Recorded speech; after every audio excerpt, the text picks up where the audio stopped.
En el versículo 10 dice, porque es necesario que todos nosotros comparezcamos ante el tribunal de Cristo para que cada uno reciba según lo que haya hecho mientras estaba en el cuerpo, sea bueno o sea malo. Hermanos, cuando yo era adolescente, cuando estaba dejando la niñez para entrar a la adolescencia, fíjese que yo pensaba, hermano, que en el día en el que nos presentáramos delante del Señor, se nos iba a pasar como una película, ¿verdad? Como una película en donde se iba a presentar toda nuestra vida, y que al final de esa película pues se iban a pesar las obras buenas y las obras malas, y donde tuviera más peso, pues de eso dependía si entraba al cielo o no. Esa era la idea que tenía, hermanos, en mi adolescencia, en mi juventud. Y pensaba, hermanos, que yo no iba a poder entrar al cielo, porque creía que nada de lo que yo hiciera iba a ser suficiente. Amén. Sin embargo, hermanos, cuando ya estudiamos la palabra del Señor, pues nos damos cuenta que hay algunas cosas que son diferentes a la manera tradicional a la que nos han enseñado a pensar desde que somos niños. Amén. Fíjese que en una estadística que estuve revisando, aquí en Guatemala, un 65%, según la muestra estadística que se tomó, amén, una muestra de 1,000 personas, un 65% de evangélicos creen que van a ser justificados por sus obras. Oiga bien, creyentes evangélicos creen que van a ser justificados delante de Dios por sus obras. Amén. Y un 80% de los encuestados evangélicos guatemaltecos creen que en el tribunal de Cristo se va a estar tratando sobre nuestra salvación. Amén. Mire, las estadísticas son alarmantes, porque quiere decir entonces que los hermanos pastores en las distintas congregaciones, y más aún en aquellas grandes, no se está enseñando, hermanos, la palabra de Dios como debería de ser. Amén. Fíjese que un 90% de las personas encuestadas dice que creen que aquí en este versículo donde dice, es necesario que todos nosotros comparezcamos ante el tribunal de Cristo para que cada uno reciba según lo que haya hecho mientras estaba en el cuerpo, sea bueno o sea malo. Creen que ahí se va a estar litigando nuestra salvación. Amén. Pero el tribunal de Cristo, hermanos, es un evento diferente. Porque la gran mayoría creen que el tribunal de Cristo y el juicio del gran trono blanco son la misma cosa. Pero hay diferencias, hermanos.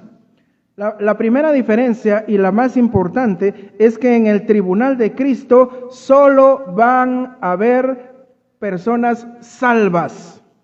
Solo creyentes salvos. En cambio, en el juicio del gran trono blanco, no va a haber ningún salvo.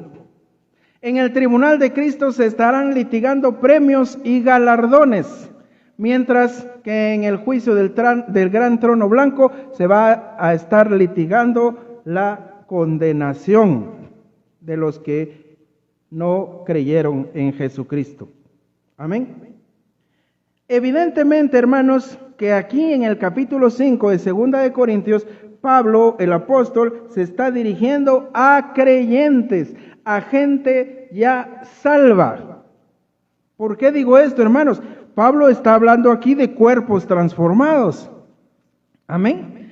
Pablo está hablando aquí de que quisiéramos estar ausentes de este cuerpo y presentes con el Señor. Hermanos, eso es para gente salva. Amén. Pablo no le está hablando a no creyentes. Pablo le está hablando a la iglesia. Amén. Pablo menciona la esperanza de una glorificación mediante la transformación de los cuerpos. Recuerda lo que hemos venido estudiando. La semana pasada estudiamos sobre el arrebatamiento de la iglesia, que seremos transformados en un abrir y cerrar de ojos. Y aquí se está hablando de eso, con creyentes. Además, Pablo menciona la esperanza que tiene de que al morir estaría directamente con nuestro Señor Jesucristo. En el versículo 8 lo deja claro. Amén. Ausentes a este cuerpo, presentes con nuestro Señor. A los que les habla, les dice que tienen garantía, que tienen por garantía, que tienen como arras, dice la versión Reina Valera, al Espíritu Santo. Es la garantía de que eso que Él está explicando ahí se cumplirá. Amén. Tienen como garantía al Espíritu Santo. Entonces, sabemos, hermanos, que solo los creyentes salvos, solo los creyentes que han sido perdonados por la sola fe, tenemos al Espíritu Santo. El mismo apóstol Pablo dice en la carta a los Romanos, en el capítulo 8 y versículo 9, y si alguno no tiene el Espíritu de Cristo, este tal no es de Cristo. Amén. Entonces, Pablo es claro, si alguno no tiene el Espíritu Santo, este no es de Cristo, no es salvo. En cambio, aquí a los creyentes a los que les está hablando, Pablo les dice, ustedes tienen la garantía del Espíritu Santo. Entonces, estamos claros, hermanos, la palabra de Dios lo deja bien claro, que aquí el apóstol Pablo está hablando a los salvos por la sola fe. Y es en este contexto donde llegamos al versículo 10, donde dice que es necesario que todos nosotros comparezcamos ante el tribunal de Cristo, todos los salvos, hermanos. Amén. Todos los ya salvados, perdonados, redimidos por la gracia, hermanos. Es necesario que nos presentemos, que comparezcamos ante el tribunal de Cristo. ¿Para qué? Para que cada uno reciba según lo que haya hecho mientras estaba en el cuerpo, sea bueno o sea malo. Y es aquí donde algunos se confunden y creen o tratan de ver, en la expresión sea bueno o sea malo, tratan de ver que aquí se está litigando nuestra salvación, hermanos. Amén. Pero eso no es así. Y si el tiempo nos lo permite, vamos a tratar de dilucidar esto. ¿Cómo es que verdaderamente el apóstol Pablo lo está enseñando? Amén. Porque el apóstol Pablo, hermanos, tenía una noble motivación, y esa motivación para seguir adelante era saber que el mismo Señor sacaría a la luz, hermanos, las profundidades de lo que hay en el corazón del ser humano. Amén. Tal cosa, Pablo lo sabía, ocurriría o va a ocurrir en el futuro. Allí, hermanos, será necesario que todos los creyentes vamos a estar delante del tribunal de Cristo, compareciendo. Los términos que se usan aquí, es necesario, la palabra es necesario, y la palabra todos, quiere decir, hermanos, que este suceso es inevitable. Amén. Es inevitable y es abarcador a la totalidad de creyentes. Pero a Pablo esto no lo asustaba, hermanos. Al contrario, esto le motivaba grandemente. Amén. Le motivaba grandemente para agradar a Dios en esta vida. Porque es necesario, hermanos, agradar a Dios en esta vida. Dice el versículo 11, dado que entendemos nuestra temible responsabilidad ante el Señor, trabajamos con esmero para persuadir a otros. En la Reina Valera dice con temor. Pero este temor significa una reverencia profunda, hermanos. Eso ya lo hemos hablado. Entonces, Pablo, hermanos, aunque con temor y temblor, trabajaba con esmero en la obra de Dios y tenía la esperanza, y eso le motivaba, de que un día todos los creyentes estaremos delante del Señor y ahí se hará manifiesta la obra de cada quien. La palabra comparezcamos viene del griego panero, que significa hacer manifiesto o poner en público. Amén. Hacer manifiesto no significa, hermanos, solamente comparecer, sino significa, hermanos, estar desnudo del alma, estar desprovisto totalmente de toda fachada de respetabilidad y estar revelado abiertamente tal y como se es en el carácter personal. Eso es lo que significa comparecer, hermanos. Amén. Sin ninguna fachada, sin ninguna careta, sin nada, hermanos, sino tal y como somos. Los creyentes, hermanos, estaremos tan preocupados con la revelación de nuestras propias obras que no, yo creo, hermanos, que no vamos a andar prestando atención a las obras del otro. Amén. Hermano, yo estaría muy atento a la evaluación que me van a hacer a mí. Que me va a importar poco la evaluación que le estén haciendo al otro. Porque ahí se va a revelar, hermanos, lo que verdaderamente hicimos en la obra del Señor y en nuestra vida, y lo que verdaderamente tenía valor, lo que verdaderamente hicimos por amor a nuestro Señor Jesucristo y lo que hicimos por motivos equivocados, por el que usted quiera, pero menos por amor a la obra. Ahí quedará expuesto, hermanos. Ahí va a quedar expuesto. Amén. Hermanos, aquí no se trata de que hasta ahí el corazón del hombre va a ser manifiesto ante Dios, porque Dios es omnisciente y Él conoce desde siempre, hermanos, lo que hay en nuestro corazón. Él conoce desde siempre qué es lo que nos motiva. Él lo sabe, hermanos, pero en ese tribunal va a quedar expuesto. Aunque Dios ya lo conoce, ahí será expuesta cualquier motivación que nosotros tengamos o hayamos tenido, hermanos. Desde qué motivación tuvimos para poder ir a la iglesia, hermanos, hasta qué motivación tuvimos, qué fue lo que nos impulsó a predicar la palabra de Dios, qué fue lo que nos impulsó, hermanos, a compartir el evangelio.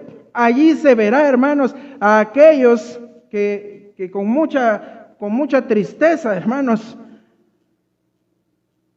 se verá a aquellos que compartieron la palabra de Dios como lo hacía alguien que yo conocí, hermanos, cuando éramos jóvenes. Compartía la palabra de Dios con las señoritas, las evangelizaba, entre comillas, cuando en realidad lo que él buscaba era tener un tema de conversación para acercarse a ellas y luego convertirlas en sus novias. Hermanos, definitivamente que esas motivaciones equivocadas y torcidas estarán expuestas ahí, hermanos. Si usted asistía a la iglesia porque lo obligaban, o porque a veces uno va por motivos equivocados, hermanos, ahí va a quedar expuesto. Amén. Eso es lo que quiere decir la palabra comparezcamos. Estaremos de manifiesto tal cual somos delante de Dios. Cada uno, hermanos, descubrirá el veredicto real sobre su ministerio, sobre su servicio y sobre su motivación. Hermanos, toda hipocresía y pretensión se va a eliminar. Todos los asuntos temporales que carezcan de importancia eterna se van a desvanecer como la madera, el heno, la hojarasca, y solo quedará lo que tenga valor eterno. En otras palabras, hermanos, ahí lo que va a prevalecer será lo que hicimos en verdad, lo que hicimos de corazón, y todo lo demás es paja. Sí, hermanos, es paja que cuando es pasada por fuego no resiste y se quema rápidamente.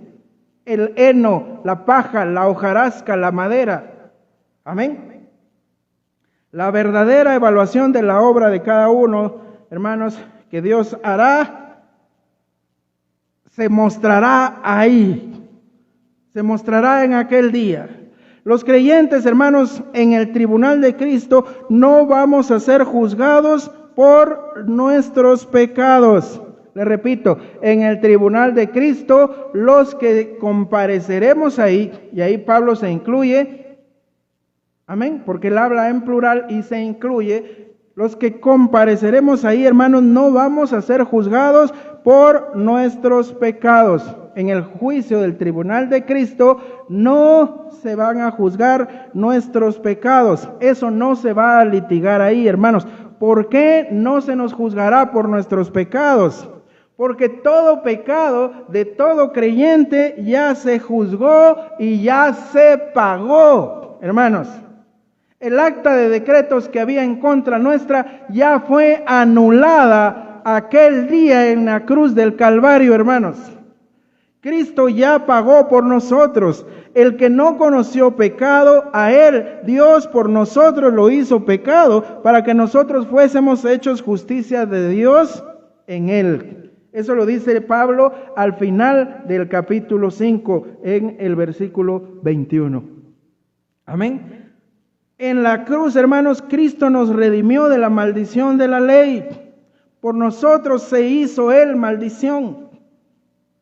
En cuanto al sustitutivo, hermanos, Cristo llevó él mismo nuestros pecados en su cuerpo sobre el madero, para que nosotros, estando muertos a los pecados, vivamos a la justicia. Así lo dice el apóstol Pedro, hermanos.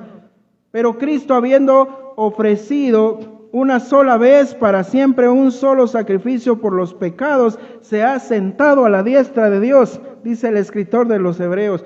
Hay tantos y tantos y tantos versículos, hermanos, que nos aseguran que la deuda que el ser humano tiene por sus pecados, cuando el ser humano viene a Cristo, todos esos pecados son perdonados. Amén. Todos. Como le decía la semana pasada, el apóstol Pablo se los dice a los colosenses. En la cruz, todos los pecados fueron perdonados de los creyentes. Amén. Cristo se entregó por la iglesia. Él es cabeza de la iglesia y por ella se entregó, hermanos. Entonces, aquí nos queda claro que todos nuestros pecados ya fueron perdonados. Finalmente yo le diría en Juan capítulo 5 y versículo 24, uno de mis versículos favoritos de toda la escritura. El que oye mi palabra y cree al que me envió, vive de vida eterna, dice el Señor, y no habrá juicio para él, porque ya ha pasado de muerte a vida. Entonces, en este tribunal de Cristo, ya no se van a litigar los pecados, hermanos, ni se va a litigar si vamos a entrar al cielo o no. Ahí ya está establecido, hermanos, que estamos salvos. Amén. Lo que sí se va a hacer ahí, hermanos, es evaluar la obra de cada uno. Dice la palabra de Dios. Ahora pues, ninguna condenación hay para los que están en Cristo Jesús, los que no andan conforme a la carne, sino conforme al Espíritu. ¿Quién es el que condenará? Si Cristo es el que murió. Más aún el que también resucitó, el que además está a la diestra de Dios, el que también intercede por nosotros, el que vive para interceder por nosotros. Entonces, hermanos, está más que claro que allí en el tribunal de Cristo no se estará decidiendo si entramos al cielo o nos mandan al infierno según nuestras obras. No, hermanos. No.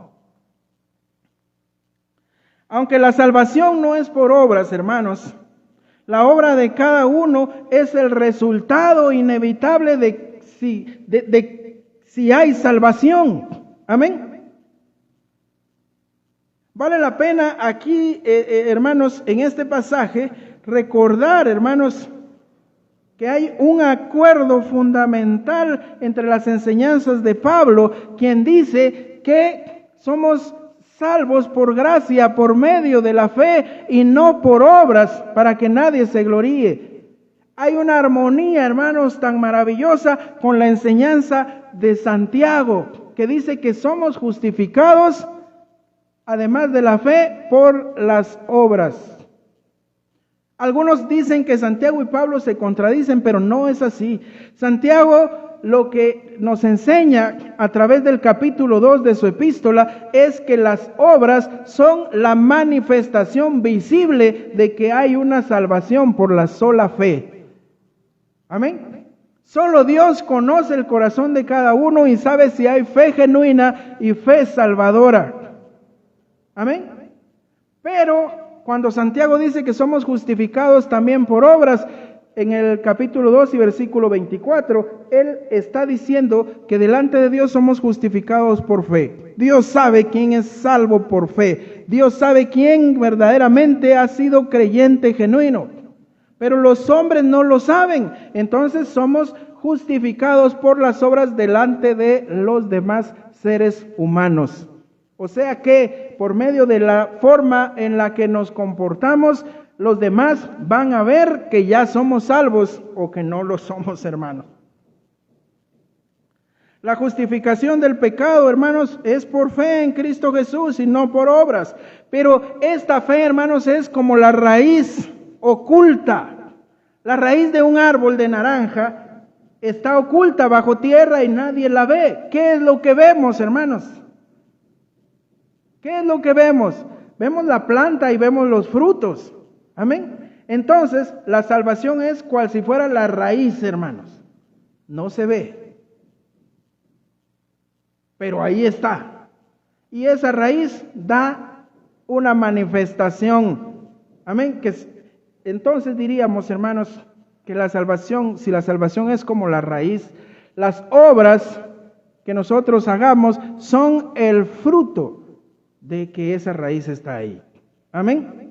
Porque sabe una cosa, hermano, hermana, hay mucha gente que con la excusa del salvo, siempre salvo. A propósito, nosotros aquí creemos que la salvación no se pierde, hermanos. Nosotros creemos que una vez salvo, somos salvos eternamente, así lo enseña la Escritura. Pero hay mucha gente que con la excusa de salvo, siempre salvo, ya no se preocupan por nada. No, nunca se preocupan por manifestar que esa salvación existe. Nunca se ocupan en la obra del Señor. Porque como ya soy salvo y la salvación no es por obras, entonces, pues, ahí que pase la vida y que pase y yo nunca voy a mover un dedo. El apóstol Pedro dice que no debemos agregar a nuestra fe, hermanos, para no estar ociosos. El apóstol Pablo decía, hermanos, que con temor y temblor, hermanos, debemos estar ocupados en esa salvación que se nos ha dado. Amén. Entonces, alguien que dice ser salvo, siempre salvo, pero jamás mueve un dedo en la obra de Dios, hermanos, yo tendría mis dudas si verdaderamente ha recibido esa salvación. Si esa raíz de una planta que está seca, que se quedó enana, que jamás da frutos, que sus hojas están secas, están marchitas, ¿será que esa planta está viva? Por eso dice Santiago, esa fe es muerta. Amén. ¿De qué le sirve a alguno que dice que tiene fe y no tiene obras? Por eso dice Santiago, esa fe es muerta. Amén. Pero es del que dice que tiene fe. El que tiene fe, el que es salvo por la sola fe, va a manifestar esa salvación. ¿Cómo? Con obras. Entonces, hermanos, hermanas, no dejemos que la excusa del salvo, siempre salvo, nos vaya a tener ociosos, hermanos. Nos vaya a tener estáticos en la obra del Señor. No, hermanos, porque todas esas obras que hagamos no determinan nuestra salvación, lo repito, pero sí manifiestan, sí dan a entender si somos salvos o no lo somos. La palabra tribunal Así como dice aquí, es necesario que todos comparezcamos ante el tribunal. Ya hablamos lo que quiere decir comparecer. Ahora, la palabra tribunal, hermanos, es traducida de la palabra griega bema, que en su definición más sencilla, hermanos, describe un lugar alto al que se sube por una escalera o al que se sube por medio de gradas o escalones. Es un estrado más alto, hermanos, del suelo normal. En la cultura griega, el bema se refería al estrado en el que los atletas victoriosos recibían sus coronas de laurel como premio por lo que habían logrado, muy similar a los estrados que hoy se hacen en los Juegos Olímpicos modernos. En el Nuevo Testamento se usó la palabra bema para dar a entender el tribunal o el lugar, el sitial alto en el que estaba Pilato, hermanos, en el que estaba Herodes también, en el que estaba Festo. Se usó la palabra bema, o sea, tribunal, un lugar alto. También hubo un bema en Corinto, hermanos, cuando los judíos incrédulos acusaron sin éxito al apóstol Pablo ante el procónsul Galión. Una persona, hermanos, era llevada ante el bema, ante el tribunal, para que se examinaran sus obras en un sentido judicial, hermanos, para acusar o absolver, o bien con el propósito de reconocer y recompensar algún logro. Amén. Ese es el sentido que se usa de la palabra que se traduce como tribunal, delante del cual es necesario que todos comparezcamos. Pablo lo describió a los romanos así, hermanos. El tribunal, o sea, el bema de Dios. Romanos 14:10. Dios, hermanos, Dios Padre es el juez supremo, pero todo juicio lo ha dejado al Hijo, como dice Juan 5:22. Dios juzgará, hermanos, en la persona de Jesucristo. Un pasaje paralelo a este que estamos estudiando, hermanos, es Romanos 14:10, donde Pablo vuelve a tocar este mismo tema. Dice, todos tendremos que comparecer ante el tribunal de Dios. Todos, Pablo lo vuelve a decir, hermanos, todos los creyentes tendremos que comparecer ante el tribunal de Dios. Aquí Pablo está identificando las funciones entre Dios Padre y Dios Hijo, nuestro Señor Jesucristo. Dios juzga, Cristo juzga. Amén. Todo juicio, dice el Señor, le ha sido dado al Hijo. En el Nuevo Testamento, hermanos, suele referirse a Cristo como el juez señalado por Dios. Amén. Y hay muchas citas, hermanos, que lo prueban. Cuando estudiamos sobre el juicio del gran trono blanco, hablamos más a profundidad de eso. Y hoy por el tiempo no vamos a entrar mucho en eso, pero nos queda claro, hermanos, que Dios juzgará también a la iglesia en la persona de nuestro Señor Jesucristo. Pero, vuelvo a repetirlo, no será para condenación, porque ya lo dice la Biblia, ninguna condenación hay para los que estamos en Cristo Jesús. Los que vivimos conforme al Espíritu y no conforme a la carne. Hermanos, la frase, cada uno, porque dice, cada uno compareceremos. La frase, cada uno, enfatiza la naturaleza personal del juicio de los creyentes. Es un juicio individual, no colectivo. No estaremos en ese tribunal de Cristo en grupo, hermanos. No, cada uno. Y esto va a ser igual en el juicio del gran trono blanco. Cada uno será juzgado. En el gran trono blanco, cada uno será juzgado según sus obras. Amén. Y ninguna obra, hermanos, ninguna obra sirve o alcanza para pagar por la salvación. Por eso es, hermanos, que nosotros no seremos juzgados por obras, porque de otra manera no tendríamos ninguna oportunidad. Afortunadamente, hermanos, la única obra que alcanza el justo precio, del pago por nuestra salvación, es la que nuestro Señor Jesucristo hizo en la cruz del Calvario. Y por ese pago alcanzamos nosotros, hermanos. Gloria sea al Señor. Entonces, le repito, no seremos juzgados por nuestras obras para salvación, ni serán juzgados nuestros pecados, porque esos ya se pagaron en la cruz del Calvario. La palabra, hermanos, reciba, para que cada uno reciba, es traducción de una forma del verbo griego comiso, que significa recibir de vuelta lo que es debido. Ya sea, la traducción de esta palabra dice, ya sea castigo para un criminal o recompensa para quien recibe una honra. Cuando los creyentes estemos delante del Señor Jesucristo, vamos a recibir lo que hayamos hecho mientras estábamos en el cuerpo. Ya lo dice Apocalipsis 22:12. Vengo pronto, dice el Señor, y mi galardón conmigo, mi premio conmigo.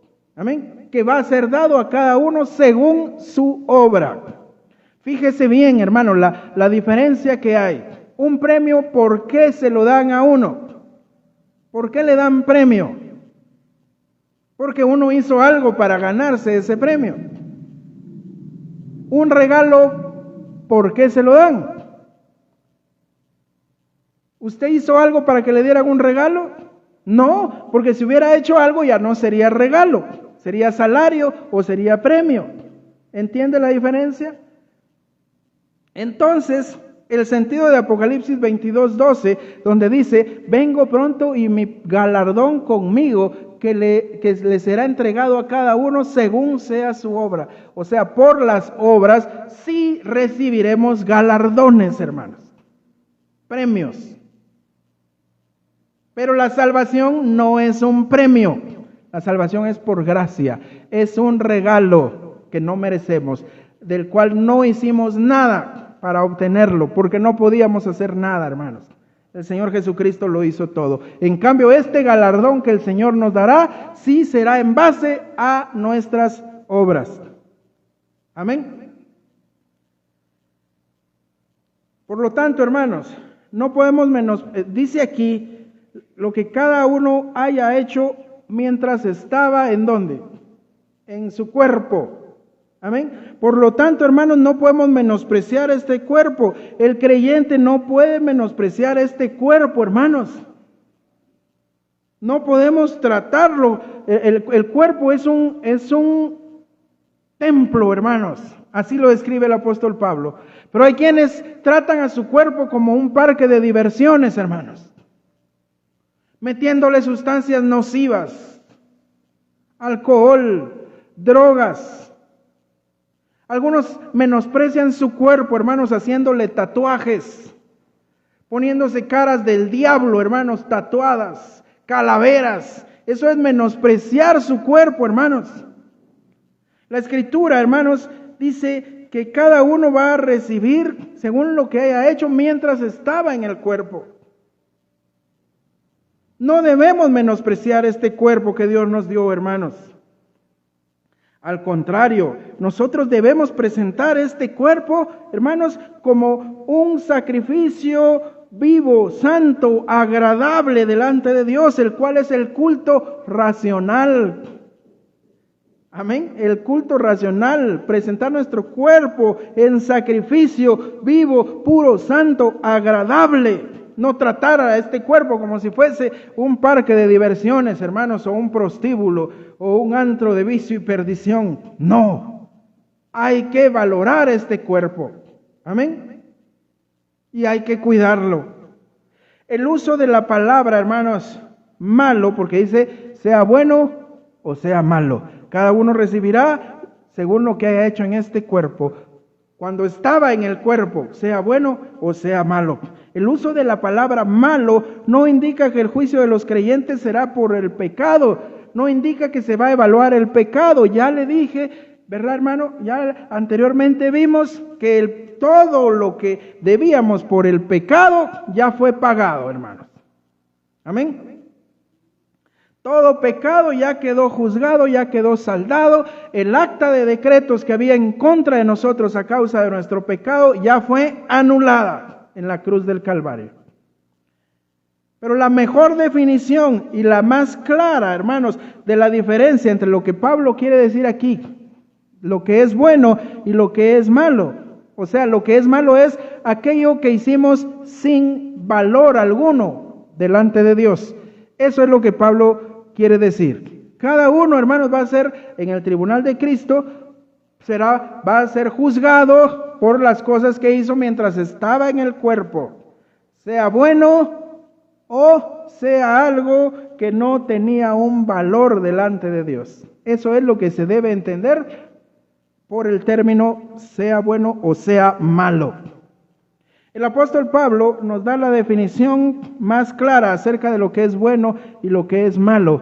Y lo hace en la primera carta a los Corintios, capítulo 3, versículos 11 al 15. Le leo rápidamente.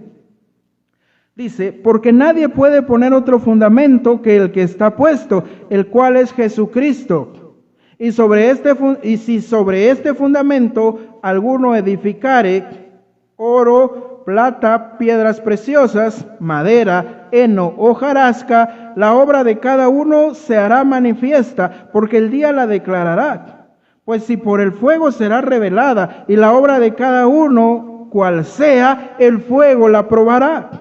Si permaneciere la obra que alguno sobreedificó, recibirá recompensa. Si la obra de alguno se quemare, él sufrirá pérdida. Si bien él mismo será salvo, aunque así como por fuego. Mire, el apóstol Pablo nos lo deja ahora más claro. El creyente será probado. No, lo que será probado son sus obras. Amén. Sin embargo, el creyente, aunque las obras no pasen la prueba del fuego, no el creyente no va a pasar por el fuego, sus obras. Y aquí el apóstol dice,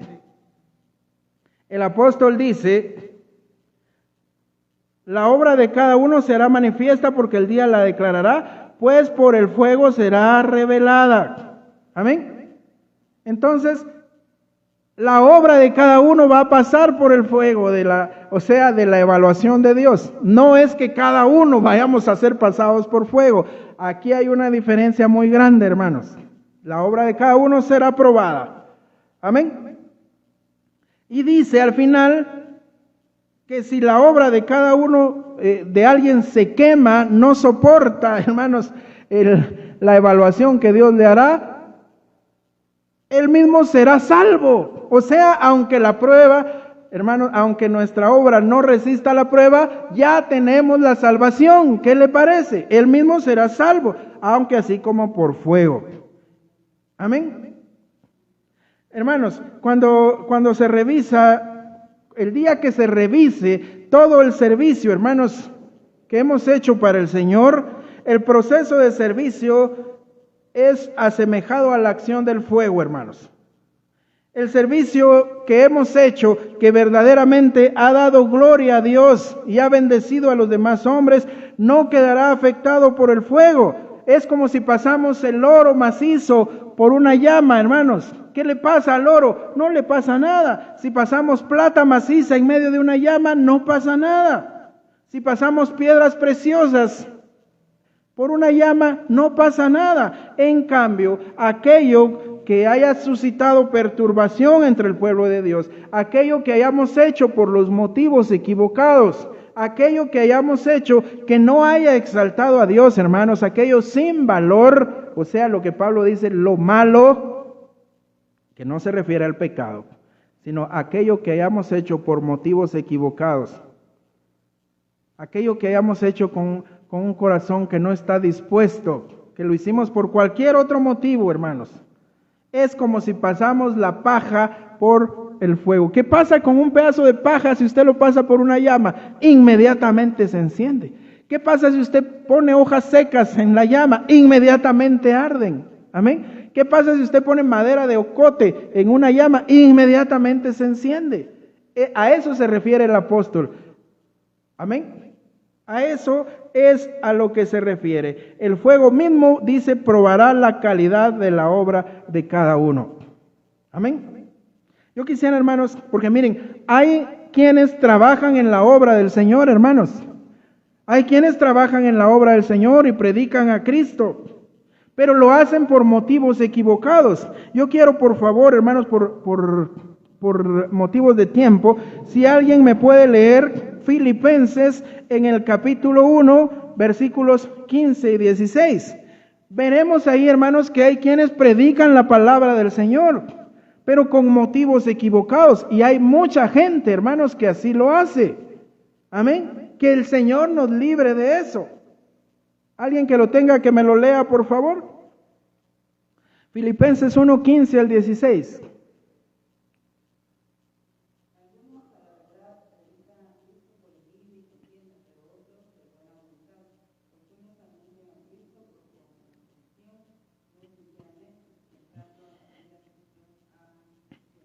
Amén. ¿Qué está diciendo el apóstol Pablo? Hay algunos que predican a Cristo, pero por motivos equivocados, por contienda. Otros, decía Pablo ahí, predican a Cristo por añadirme dolor, por burlarse de mí. Pero al siguiente de esos versículos dice, ya sea por este motivo o por este, pero Cristo está siendo predicado, y eso alegraba a Pablo. Pero había gente que estaba predicando por motivos equivocados, hermanos. Por envidia, por vanagloria, por mortificar a Pablo. Pero decía Pablo, bueno, aunque sea así, pero están predicando a Cristo. Pero en aquel día, hermanos, esos motivos, si fueron genuinos o no tan genuinos, ahí se va a ver. Amén. Ahí es, hermanos, donde cada pastor, hermanos, estará delante del Señor. Y no solo los pastores, todos los creyentes. Pero ahí es donde se evaluará si la obra de cada uno, hermanos, se hizo con los objetivos correctos o equivocados. Ahí se verá, hermanos, si el pastor predicaba verdaderamente por amor a la salvación de las almas, o predicaba para llenar una congregación y así tener más diezmos, así tener más ofrendas. Ahí se verá, hermanos, al pastor que le daba los privilegios mejores a los miembros de su iglesia, que aportaban más económicamente, y los motivos que tenía para darles esos privilegios, para que tenerlos contentos y tener el aporte económico fijo. Ahí se verá, o si el pastor le daba esos privilegios a los hermanos por los motivos correctos para la edificación del cuerpo de Cristo. Ahí se verá. Ahí se verá si el evangelista verdaderamente compartía la palabra del Señor por los motivos correctos, o si el evangelista lo hacía pensando en la ofrenda que le iban a dar. Amén. Ahí se verá la obra de cada uno. Si el maestro enseñaba para dar gloria a Dios, o si el maestro enseñaba por motivos equivocados, o así como aquel que les conté, que evangelizaba a las señoritas para después volverlas sus novias. Amén. La obra, hermanos, en relación con la iglesia puede ser de dos clases. En el versículo 14 de 1 Corintios 3 nos dice, el primer tipo es un servicio que haya sido provechoso, hecho por las motivaciones correctas. En tal caso, hermanos, la obra de la vida del siervo permanece ante la prueba del tribunal de Cristo, y el obrero va a recibir recompensa, galardón, premio. La Escritura habla de coronas que se recibirán, hermanos. El segundo tipo de prueba es aquella que es inútil, lo que Pablo llama lo malo, lo que no sirvió, lo que no fue hecho con motivos correctos. En este caso, el siervo sufrirá pérdida, aunque él mismo será salvo, ya es salvo. Pero si su obra fue hecha por motivos incorrectos, va a perder. No quiere decir que esta pérdida implique, hermanos, la destrucción de algo que ya poseía, o sea, su salvación. No. Quiere decir que perderá galardón. Amén. Es aquello, hermanos, como si yo veo el tribunal de Cristo de esta manera.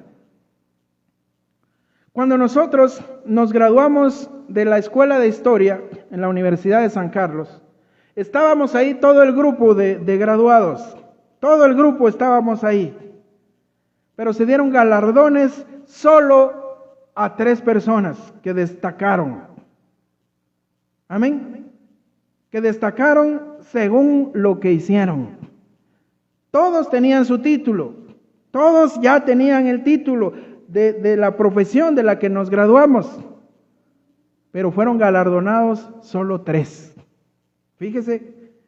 Así veo el tribunal de Cristo. Estaremos ahí todos los salvos. Pero no todos van a recibir galardón, hermanos. Y también cuando dice sufrirá pérdida, quiere decir, hermanos, que aquel que su obra no pase la prueba del tribunal de Cristo quedará avergonzado. Ahí se va a ver, ay, aquel gran evangelista y predicaba solo por el dinero. Ay, aquel gran pastor hacía esto por estos eran los verdaderos motivos que tenía él para esto. Qué vergüenza, hermanos. Qué vergüenza. Aunque no se estará litigando nuestra salvación, como vuelvo a repetir. Hermanos, al haber cometido el enorme error de no saber distinguir entre salvación y recompensa, la religión de Roma, hermanos, ha empleado 1 Corintios capítulo 3, de los versículos que acabamos de leer, de los versículos 10 al 15, la religión de Roma los ha empleado para tratar de apoyar una doctrina errónea e inexistente en la Escritura, a la que llaman el purgatorio. Amén.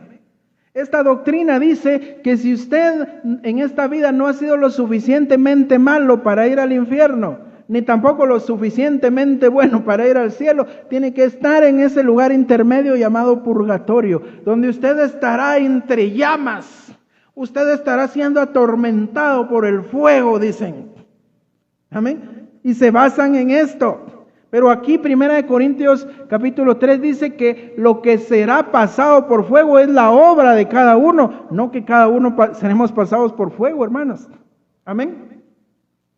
Si tenemos un cuidadoso examen de estos versículos, hermanos, vamos a ver que no revelan ninguna indicación de un purgatorio. Amén. Además de ese lugar ficticio, ellos enseñan que se puede sacar a la persona más rápido. Y ya se lo he dicho siempre y me da risa cada vez que lo digo.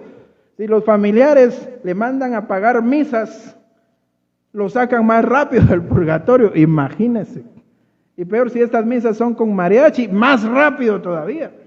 Imagínense, hermano.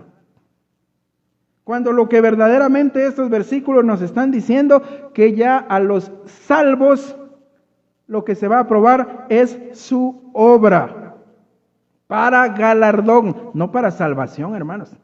No es lo mismo premiación, no es lo mismo galardón, premio, reconocimiento por algo que se hizo, a salvación, que es un regalo, que es gracia, que es algo que tenemos y no merecíamos, algo que no hicimos nada para ganarlo. No es lo mismo, hermanos.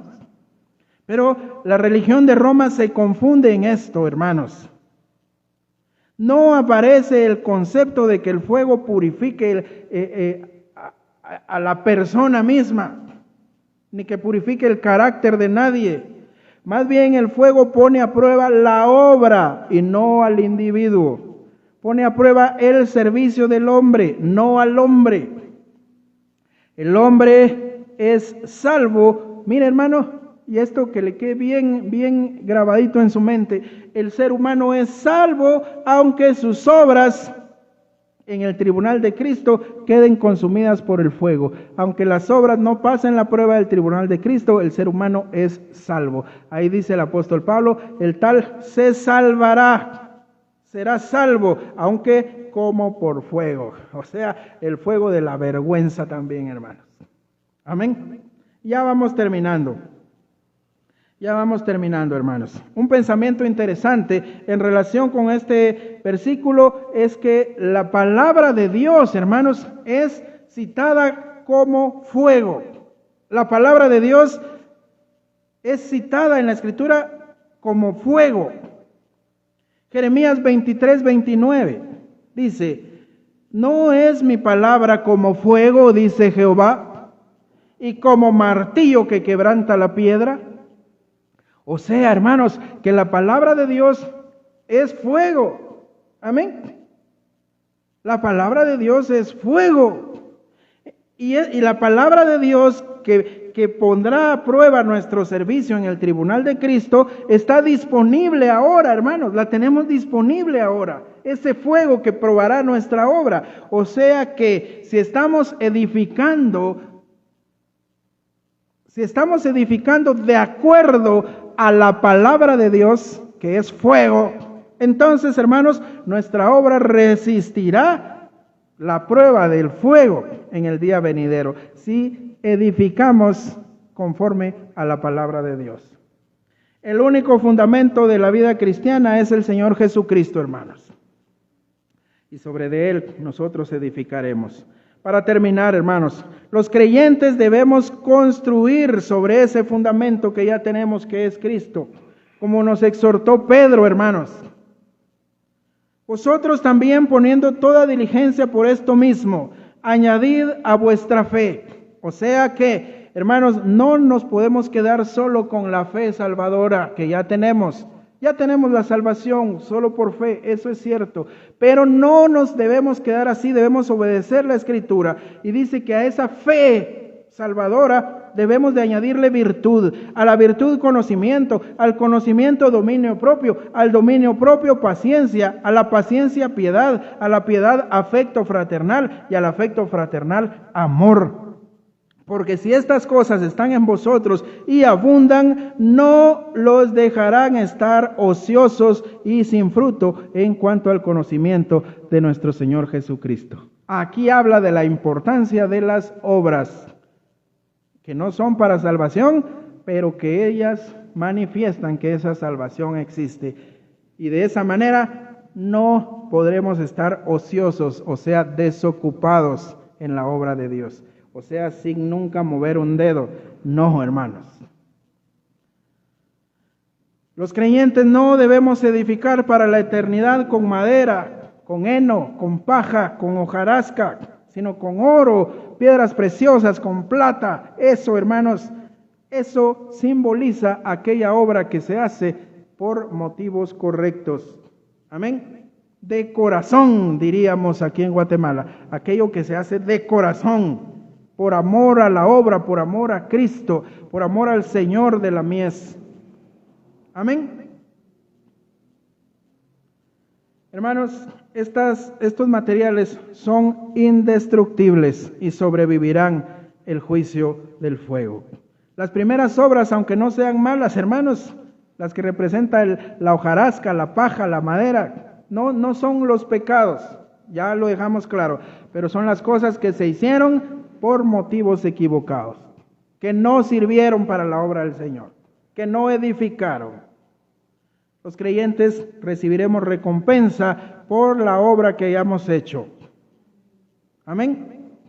Mira, hermano, para terminar, yo quiero decirle que con eso glorificamos al Señor, hermanos.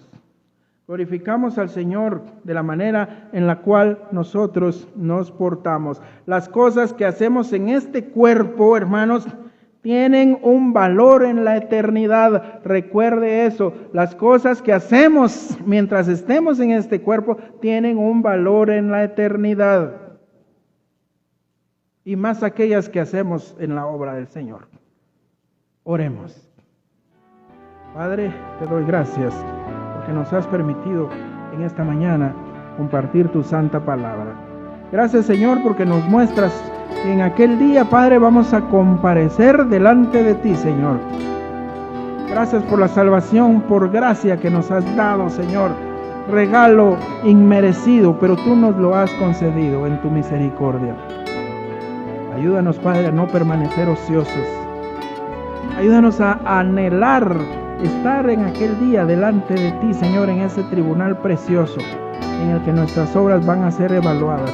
Ayúdanos, Padre, que de aquí en adelante todas nuestras obras hechas para tu obra, Señor, todo lo que hagamos para tu obra sea por motivos correctos, Padre. Te lo pedimos en el nombre de Jesús, nuestro Salvador. Perdónanos por todo aquello que hayamos hecho, Señor, por motivos equivocados. Perdónanos. Ayúdanos, Padre, a hacer las cosas como a ti te gustan. En el nombre de Jesús. Amén.